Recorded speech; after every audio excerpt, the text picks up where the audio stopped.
Hello friends, welcome to my YouTube channel সত্যশালী কয়েস। তো তোমাদের সামনে আবার এসেছি আজকে একটা খুব দুঃখের খবর শোনাবো। কারণ তোমরা জানো কোভিডের মতো আমরা একটা পিরিয়ড পেরিয়ে এসেছি। কোভিড আমাদের জীবনে একটা অভিশাপ ছিল। ঠিক সেই কোভিডের কায়দায় দেশে আবার একটি ভাইরাস এসছে, ব্রেন ইটিং অ্যামিবা। খুব মারাত্মক।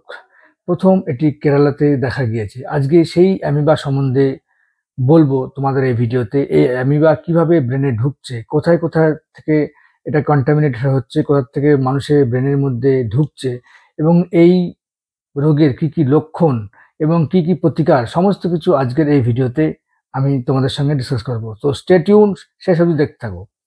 কেরালার মাল্লাপুরমের একজন ফল বিক্রেতা, শোভানা নাম, ৪৫ বছর বয়স, হঠাৎ করে তার জ্ঞান হারিয়ে ফেলে এবং সে টলতে টলতে হসপিটালে যায়। তার হালকা গায়ে জ্বর ছিল। ডাক্তাররা তাকে চেক করে এবং প্রথম তার ব্রেনের মধ্যে তারা অ্যামিবার খোঁজ পায়। সো এবার নাম হচ্ছে নাইগ্লেরিয়া ফাউলেরি এবং এটি মূলত পাওয়া যায় লেক এবং পুকুরে, যেখানে জল হচ্ছে দূষিত। সেইখান দিয়ে মানুষ যখন সাঁতার কাটে, মানুষের নাকের মধ্যে দিয়ে ব্রেনে পৌঁছায় এই অ্যামিবা। এবং এই অ্যামিবা কি করে, যে ব্রেনের টিস্যুগুলো আছে সেগুলো আস্তে আস্তে কুড়ে কুড়ে খেতে থাকে এবং রুগী অচৈতন্য হয়ে পড়ে, তার জ্বর আসে এবং অকাল তার মৃত্যু হয়।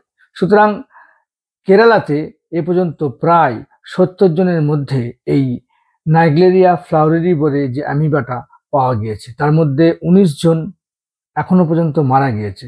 ৩ মাসের বাচ্চা থেকে ৯০ বছর বুড়োর মধ্যে এই রোগের প্রকোপ দেখা গিয়েছে। সেজন্য কেরালার হেলথ মিনিস্ট্রি থেকে একটা সতর্ক বাণী সেখানে জারি করা হয়েছে, যে বলা হয়েছে যে আপনারা কখনোই যে জলে স্নান করছেন সেই জলটা যেন পরিষ্কার হয় এবং কোনো পুকুর, অশোধিত পুকুর বা সুইমিং পুল বা এমন কোনো সোর্স অফ ওয়াটারে স্নান করবেন না যেটা কন্টামিনেটেড, যেটা দূষিত। ফ্রেশ ওয়াটারে আপনারা স্নান করবেন, কারণ আপনি জানতেই পারবেন না কখন আপনার নাকের মধ্যে দিয়ে এই মাইক্রোস্কোপিক অ্যামিবা আপনার ব্রেনে পৌঁছাবে এবং আপনার ব্রেনের টিস্যুকে শেষ করে দেবে। সুতরাং সতর্ক থাকবেন এবং যেখানেই স্নান করবেন না কেন সেটা দেখে নেবেন জলটা অবশ্যই যাতে বিশুদ্ধ জল হয়।